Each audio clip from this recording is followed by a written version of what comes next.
Vision, ये जबरदस्त vision. हर व्यक्ति का कोई ना कोई विजन तो होता है। कईयों को पूरा हो जाता है, पूरा उनका होता है जो विजन को मिशन में कन्वर्ट कर देते हैं। विजन बन गया, लिख लो, प्लानिंग कर लो और अपने मिशन बना दो। सुबह से शाम तक उसी के बारे में सोचना, यह मिशन, उसी की प्लानिंग करना और उसको क्रियान्वित करने के लिए जुट जाना। फिर देखो कामयाबी कैसे मिलती है। मिशन, इनको भी पहचानते हो ना? ये दुनिया का सबसे संपत्ति वाला व्यक्ति है। कौन है ये? बोलो। संपत्ति कमाना नहीं है, हम उल्टी चाल चलते हैं। हम लक्ष्मी की पूजा करते हैं। हम किसके पुजारी हैं अभी? सरस्वती के। सरस्वती की, सरस्वती की पूजा करो, लक्ष्मी पीछे पीछे चली जाएगी। इस व्यक्ति के साथ हुआ। पढ़ने में बेशक इसका मन नहीं लगता था क्लासरूम में, लेकिन चीज़ों को गहराई से देखना, गहराई से उनको समझना, बूझना, ये इसकी फितरत में था। और इसीलिए 13 साल की उम्र में, 13 साल की उम्र में इसने अपना एक कंप्यूटर में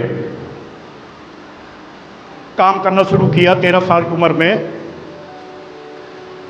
और मिरेकल कर दिया 13 साल के अंदर। 13 साल की उम्र को कितने लोग हैं 13 साल वाले? जरा हाथ तो उठाओ।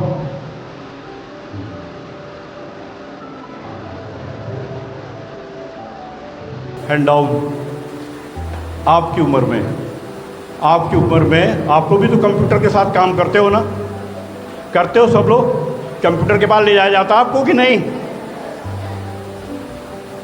ऐसे ही बिल गेट्स को उस समय तो कंप्यूटर रेयर। आज तो हर स्कूलों में, हर घर में, हर टेबल में कंप्यूटर आ गया है, और वो बिल गेट्स की देन है। 17 साल की उम्र में जब हुआ तो उसकी अपनी एक लैंग्वेज उसने बना ली, बेसिक लैंग्वेज, जो आज आप पढ़ते हैं, सब सीख रहे हैं, ये 17 साल की उम्र में कर दी।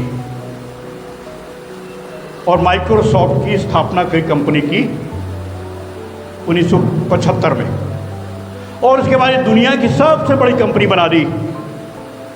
और सॉफ्टवेयर के क्षेत्र में उतर गया, क्योंकि मालूम था कि आने वाला वक्त कंप्यूटर का है। यह है विजन। पता कर लो 50 साल बाद क्या होगा, 100 साल बाद क्या होगा, क्या डिमांड होगी, किसकी नीड होगी। ऐसी पारखी दृष्टि होनी चाहिए आपकी। विजन, इसी को विजनरी पीपल कहते हैं, विजनरी स्टूडेंट। 50 साल बाद क्या समस्या आने वाली है इस देश में, वनों की क्या स्थिति हो जाएगी, पर्यावरण के क्षेत्र में क्या होगा, नदियों की क्या स्थिति होगी। कोई भी एक क्षेत्र चुन सकते हैं आप अपनी चॉइस का, और उस पर आप शुरू कर दो पढ़ना, लिखना, काम करना, सोचना, विचारना, सब कर दो। बिल गेट्स ने वही किया, और आज दुनिया का सबसे, पैसे की तरफ भागा नहीं, लेकिन दुनिया का सबसे बड़ा पैसे वाला है। और वो उसकी सोच कि हमको इतने पैसे की ज़रूरत है, इतने पैसे मैं अपने पास रखूँगा जितनी मेरी रिक्वायर्ड है, डेली रिक्वायर, खाने पीने, पहनने, ओढ़ने, बिछाने, ये सब के लिए डेली यूज़ की जो चीज़ है उतना ही मैं अपने पास पैसा रखूँगा, बाकी कहाँ कर दूँगा। गरीबों के बीच में, समाज के बीच में, सोसाइटी के बीच में हम इसको खर्च कर देंगे, क्योंकि बच्चों के लिए बड़ी जायदाद पैदा करके जाना, उनकी तबाही लाना है। ये सोच रखता, ये इस तरह से ग्रेट थिंकर है कि अपने बेटे को ज़्यादा प्रॉपर्टी बना के जाना, उसके लिए तबाही खड़ी करना है, तबाही, उसको विकलांग बना देना है, उसकी सोच बदल देना है। ये है बिल गेट्स, इतना महान व्यक्ति। और यह हो पाया है क्रिएटिव थिंकिंग से। और क्या लिखता है? A computer on every desk and in every home running Microsoft software. दुनिया में जितने भी टेबल हैं, जहाँ भी कंप्यूटर रखे हुए हैं, वो माइक्रोसॉफ्ट सॉफ्टवेयर के माध्यम से संचालित हो रहे हैं, और माइक्रोसॉफ्ट का ओनर है बिल गेट्स। और ये बन पाया है अपनी क्रिएटिव थिंकिंग के कारण। ये है इसका ज़बरदस्त, जो आपको सैटरडे, एवरी सैटरडे आपके टीचर्स फिर मैं कह रहा हूँ कि टीचर्स का जब तक इन्वॉल्वमेंट नहीं होगा तो आप क्रिएटिव थिंकर बन ही नहीं सकते। इसलिए टीचर्स को आपसे ज़्यादा सोचना होगा कि सैटरडे जो आ रहा है इसमें हम अपने स्टूडेंट्स को कितना से ज़्यादा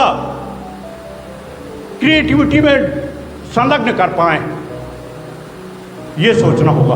प्लानिंग करनी होगी पहले से और तब इनको फील्ड में उतारना होगा, तब इनको इफेक्टिव रिजल्ट इनके पास आ पाएंगे।